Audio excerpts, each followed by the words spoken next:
So I'm with Aidan Hart, who is an iconographer on the St John's Bible Project.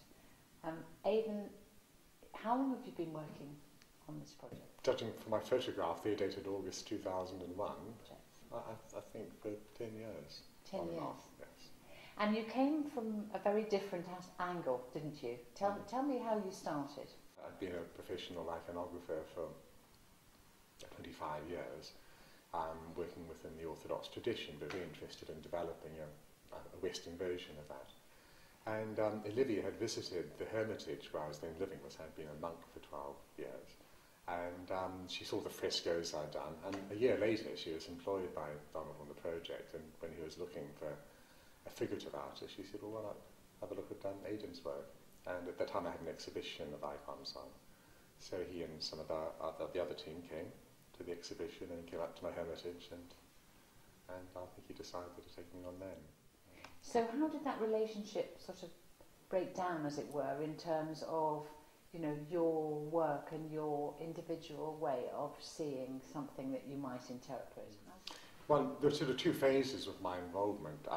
In the first volume, I was given certain pages to do, so I came up with the designs, I presented those. I can't recall if Donald saw them first.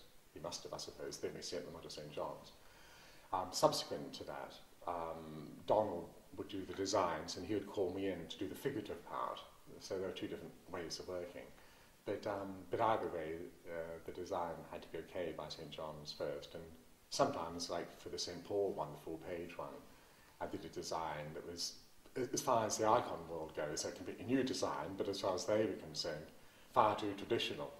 So we ended up with the one we have now, which works very well. What has been wonderful is to work in community, but in a very tangible way, especially if a number of us are working on the one image. Like this one I did, I think it had 5 different people involved. It might have been the sewer, I think. I mean, I did the majority of the painting, but someone else did the frame, someone else did the calligraphy, someone else did the gilding. I think it was that one of the other ones in the first volume. So it's great, you know, at an individualistic age. You know, 5 people have their hands on one fairly small image is great. Can you reflect on that for me, how that's been, how it's evolved for you, you know, the developing relationship, not just with you and Donald, but with you and the other people involved? Yes, I mean, with the calligraphy, because you've got the words already there, and you've got a particular space, unless you sort of spill out. But with the sewer, that goes I decided, because the whole parable was about the word, and you got words there beside it, I thought, well, we've got to link the two. So I came up with the idea of the seeds going out and directing the eye of the viewer to the actual words there. So there's a really intimate relationship between the word and the image, and I've learned so much just by the meticulousness to detail, but the freedom at the same time of Donald's work, and I think that's something I realised I've got to do more with my iconography. Really? Yeah, I mean, iconography is never going to be abstract, but the best icons I've seen have a prophetical element to them, and you feel that this iconographer has just got, you know, the Spirit of the Lord is upon him, and now he's got great skill, he's just counted it down quickly enough. And can you tell me, seeing the final volume that we saw today, you know, how you feel about it all coming to a final full stop?